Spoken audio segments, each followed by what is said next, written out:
I found the one and only reason why Anthony Davis is the most inconsistent superstar in NBA history. Games 1 and 3, AD is Karl Malone, right? And in games 2 and 4, he's Richaun Holmes. There's been all this talk about why and how he manages to play this inconsistently, but all that talk will come to an end after watching this video. Make sure to subscribe for more Lakers hot takes and informative NBA content. Okay, the way Anthony Davis is used in a set offense is conducive to inconsistency. Just hang tight for 1 second while we take a look at game 3. AD had 31 points, right? And the reason he had these 31 is because he was getting the ball downhill in rhythm. Look at all these plays coming off pick and rolls, running out in transition on fast breaks, and getting the ball in good positions in a set offense.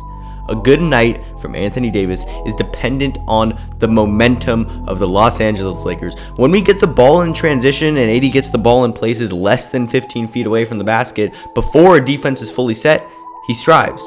And that's been the case the entire season. The reason AD struggled so much in Game 4 and has been notorious for this inconsistent play is because how he is used in a set offense. It was on full display tonight. We force AD the ball 18, 20 feet away from the basket, or sometimes just a couple feet below the three-point line, so he's put in such a horrible position, right? Back to the basket, so far from the hoop without any momentum and 2 lines of help defense. So a lot of the times, he ends up just holding the ball until 5 seconds on the shot clock and waiting for that double team to just kick it out and get a 5-on-4 because he knows how hard it would be for him to actually get a good shot while he's in these positions. When the Lakers don't have momentum, AD can't be productive in the way he's used. Defenses are so locked in on him that when he's not coming off a pick and roll, the only times he can get the ball in a set offense is 18 feet away from the basket, facing away from the basket, with 3 lines of defense, and it's an absolute horrid situation and a nightmare.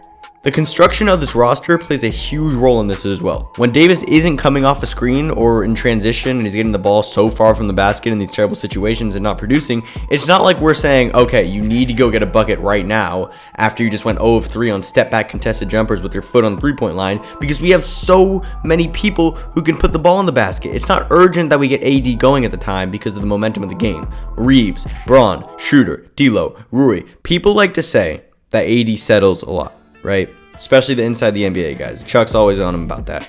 And that's just not really true. He's put in these situations where he faces double teams, isn't going downhill, and has the ball so far from the basket that really the only way for him to get a shot off is to step back and shoot a terrible shot. It's hard to watch sometimes. And Game 4 was a perfect demonstration of us feeding him with no momentum in a set offense. He went 4 of 13 because he wasn't a focal point on the pick and roll, he wasn't involved in a lot of transition opportunities, and he didn't get many putback opportunities. If you didn't know, those are his 3 main ways of scoring.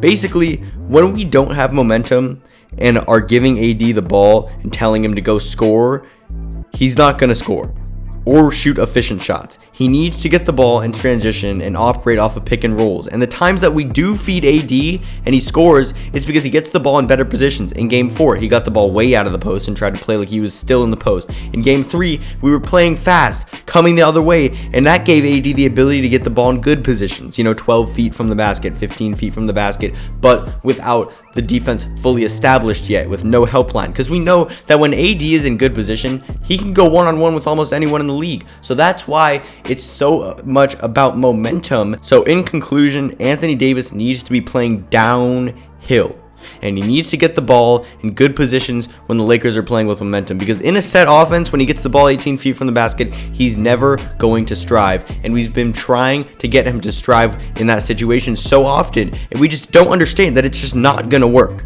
Okay, he'll draw defenders and cause a 4-on-5, but if we're solely talking about AD getting the ball in the basket, giving him the ball 18 feet away from the basket in a set offense is just not going to work. He needs to play off pick and rolls with D'Lo, downhill, in transition, and just work those offensive boards. That's how he gets the majority of his buckets. So it's all about our momentum. It's all about our defense. When we're playing defense and we have transition opportunities, that's AD's time to feast. AD's time to feast isn't when we're down 86-75 with 2 minutes in the third and the other team has so much momentum, so we're like, all right, we'll give AD the ball right below the 3-point line and see if he could do anything with 4 defenders looking right at him in perfect position for help. It's just not good basketball. People just have to realize that. So momentum is the key to Anthony Davis' success.